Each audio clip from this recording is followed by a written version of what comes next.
In today's video, I'm going to teach you how to delete a column in Notion.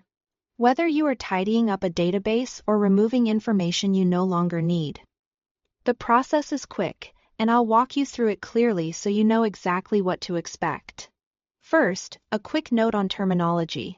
In Notion databases, what looks like a column is called a property. Each property holds a specific type of data across every row, like text, numbers, checkboxes, or tags. When you delete a property, you are removing that entire column and all of its values from every page in that database.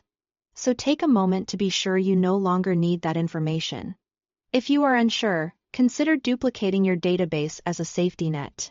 Start by opening the database that contains the column you want to remove and locate the header at the top of that column. Click directly on the property name in the header. This click opens the property menu for that column, which is where all the configuration options live. From the menu that appears, choose Delete Property. You might also see options like Rename, Edit Property Type, or Hide. Hide simply removes the column from your current view, but keeps the data in the background. Delete Property is the one that permanently removes the field and its contents across the entire database. Before you click it, double-check you have the correct column selected, especially if multiple properties have similar names. After selecting Delete Property, Notion may prompt you to confirm. Read the confirmation message so you are clear on the impact, and then confirm to proceed.